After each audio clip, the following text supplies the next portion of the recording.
1, 2 choice இருந்தா ஈஸியாவே நம்மளால select பண்ண முடியும். நெறைய சாய்ஸ் இருக்கும்போது நமக்கு ரொம்பவே கன்ஃப்யூஷனா இருக்கும். எந்த கலர் அடிக்கலான்னு சொல்லிட்டு. அத விட பெரிய கஷ்டம் எந்த கலருக்கு எந்த கலர் கான்ட்ராஸ்ட்டா நல்லாருக்கும்னு கண்டுபிடிக்கிறதுன்னு சொல்லிட்டு. ஸோ அதுக்காண்டி ஒரு டிப் கண்டுபிடிச்சு ஸ்டார்ட் பண்ணிட்டேன். அதுக்கு எத்தனை பால் ஜெல் பாலிஷ் இருக்கோ அத்தனை பாக்ஸ் போட்டு அத்தனை ரவுண்ட் போட்டுட்டேன். அந்த ரவுண்டுக்குள்ளே கலர் பண்ணிவிட்டு அந்த பாட் ஜெல் பாலிஷ் மேலே ஒரு நம்பர் இருக்கும். ஸோ அந்த நம்பரை வந்து நான் நோட் பண்ணி வச்சுட்டேன். நெக்ஸ்ட்டு அது மாதிரி எல்லாமே பண்ணிவிட்டு க்யூர் பண்ணி எடுத்துட்டேன் 60 செகண்ட்ஸ். அடுத்து வந்து அதுக்கு மேலே டாப் கோட் போட்டு அதையும் 120 செகண்ட்ஸ் க்யூர் பண்ணி எடுத்தாச்சு.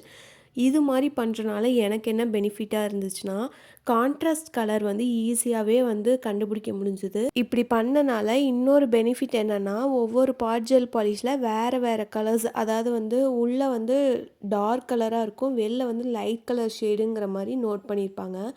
அது வந்து எனக்கு ஈஸியாகவே அண்டர்ஸ்டாண்ட் பண்ண முடியுது. எக்ஸாம்பிள் இதில் பாருங்களேன், லைட் கலர் தான் கொடுத்துருக்காங்க 015க்கு. ஆனால் உள்ளே கொடுத்துருக்க கலர் வந்து ரொம்பவே டார்க் கலராக கொடுத்துருக்காங்க. ஸோ இது மாதிரி 1, 2 பாட் ஜெல் பாலிஷ் இருக்கனால இந்த டிப் வந்து எனக்கு ரொம்பவே யூஸ்ஃபுல்லாக இருந்துச்சு. இது மாதிரி டிப் அண்ட் ட்ரிக்ஸ்க்கு மறக்காமல் நம்மளோட பேஜை ஃபாலோ பண்ணி வச்சுக்கோங்க.